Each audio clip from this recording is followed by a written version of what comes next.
I had 8 members of my immediate family die in the Holocaust.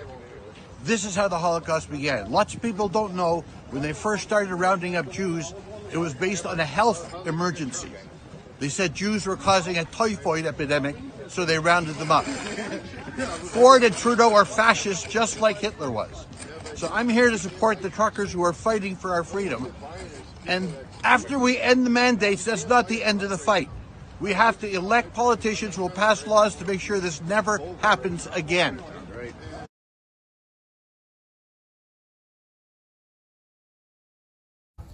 Now, I'm very pleased to see the Canadian people have risen up, and they will not quit until they get their freedom back. It's not going to be given to us. We're going to win it back. And when the mandates go, the government are going to try and spin it that out of the goodness of their heart, they've given you your freedom back. They haven't. When we win this struggle, it will not be the government that's giving it you back. It will be you that have won it. Thanks. I'm going to the front line right now. Okay.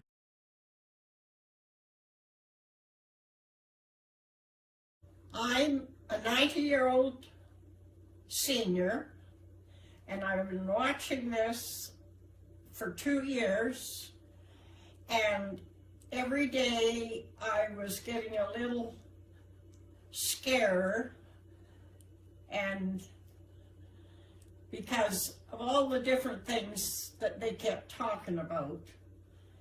And now, today, I would like to say thank you to the truckers for starting this and trying to give us our lives back. Whereas the government, they did absolutely nothing until somebody else did it. So thank you, truckers.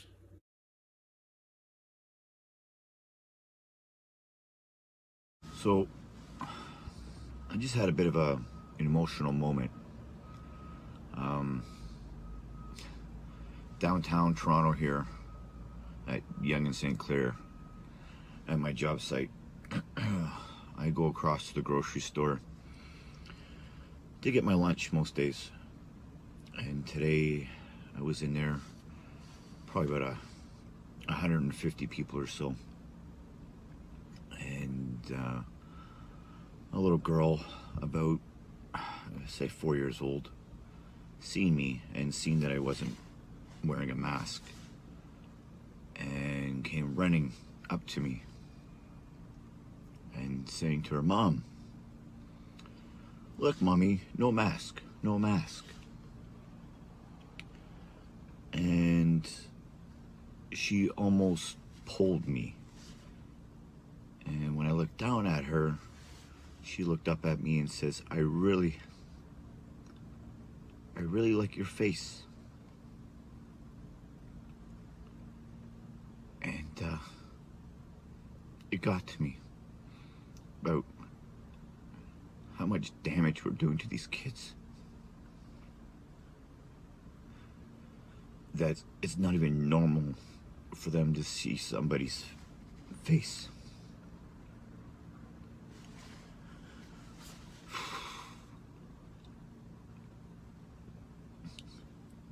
God bless you, truckers. And you hold that line. Hold that line. Don't give in. We need our country back. We need our freedoms back. This fight's not over.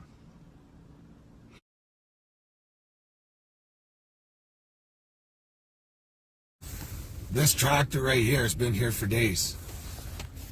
The guy goes into the hotel where I got my room canceled, right next to us, right here, Hilton Gardens, okay?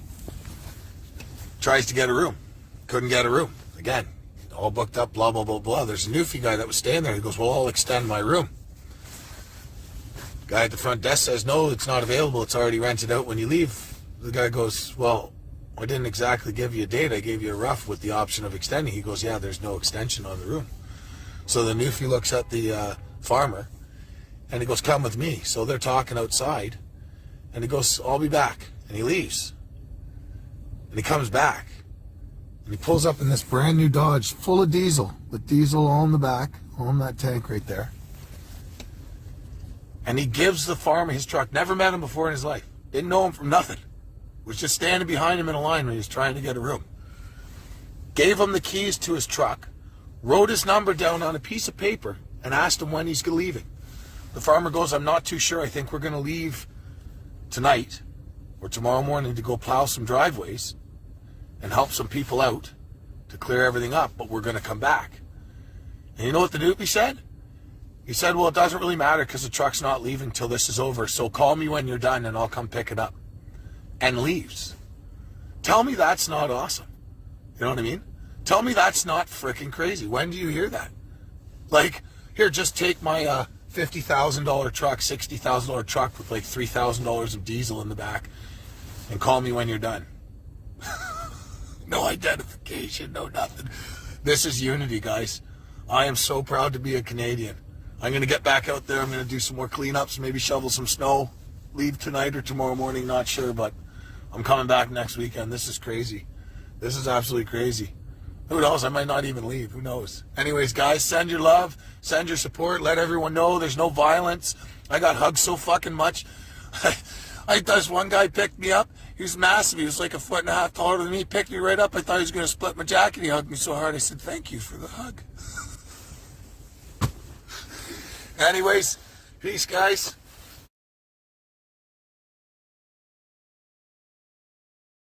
My name is Mark Foreman, and I was a police officer for 23 years here in Canada. I served for 10 years with the Niagara Regional Police and 13 years with the RCMP. A lot of you police officers out there may recognize me because I helped to train thousands of you over the last 20 years. I just wanted to lend my voice to support those police officers who are standing up for people's charter rights in this country right now. People like Corporal Richard Maynor from the Burnaby Detachment, who I worked with for 4 years. He recently lost his job. I'm sorry to hear that, Richard. But when one door closes, others will open. So stay strong. People like Constable Erin Howard of the Durham Regional Police. She recently spoke up, lended her support for what's going on, standing up for people's charter rights. And apparently thousands of people want her to be fired, which is pretty sad because this is the type of police officer you want working for you. Someone who recognizes your charter rights and stands up for them. I'm wondering why it's just the constables and corporals who are speaking out. They have the most to lose. Where's the leadership in the police right now? The motto of the RCMP is maintain le droit, maintain the right. I read where a French language scholar said it was more accurately interpreted as uphold the law, which makes total sense. That's what police are supposed to do, uphold the law. Well, the highest law in the land is the Charter of Rights and Freedoms. And some of us have already realized that the bar to enact Section 1 of the Charter has not been met. We don't need a constitutional lawyer to tell us this. And with all due respect, we don't need judges to interpret the Charter to tell us what it meant by Section 1. We have one of the original writers of the Charter of Freedoms, Rights and Freedoms, Mr. Brian Peckford, the former Premier of Newfoundland. He was there in 1981 when all the premiers and Pierre Elliott Trudeau, our Prime Minister at the time, they all sat down and hashed it out. Mr. Peckford is trying to scream it out to the world right now of what the men who framed the Charter, what they meant by it, what they meant that the bar was for Section 1 to be enacted. So, look up Mr. Peckford. Listen to him. He's a very intelligent man. I use the information to obtain a warrant as an example. If you write up your ITO you get your warrant signed by a judge. You go execute your warrant. You seize your evidence. Maybe you make some arrests. But before you get to court, you find out that an informant lied, gave false information, or somehow the information to obtain the warrant wasn't valid. That means your warrant is null and void. Any evidence you gathered under that warrant is not admissible in court. We're kind of in that situation right now. These mandates and laws that have been set up by our governments under these emergency orders, the bar has not been met. Section 1 has not been met. Listen to Mr. Peckford. And not only that, all these governments circumvented the parliamentary procedure in order to enact these emergency orders. So, in my opinion, what's going on constitutes unlawful orders. And I don't know, when I took police training, I was told that I didn't have to follow unlawful orders. I don't know. I'm not telling anybody to do anything. I'm just asking questions and giving you my opinion. To the government of Canada and to Mr. Trudeau, your plan for this pandemic has been dismal. Your plan is akin to installing a screen door on a submarine. And when the submarine started sinking, what was your plan? Install a second screen door. And when the submarine kept on sinking, your plan? Install a third screen door.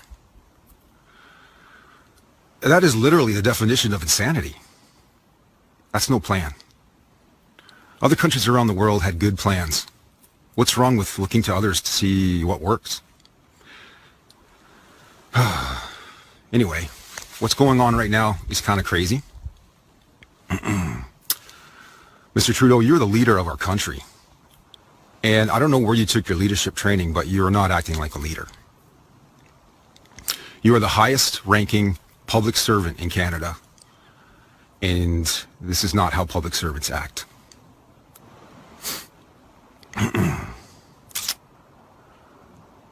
You need to come back and talk to these people. They're not scary people. I did close protection for a few prime ministers, heads of state. If you're intimidated to come back and speak to these people, I'll come back and speak with you. I'll stand beside you. I'll be your meat shield. We don't have to fear these people.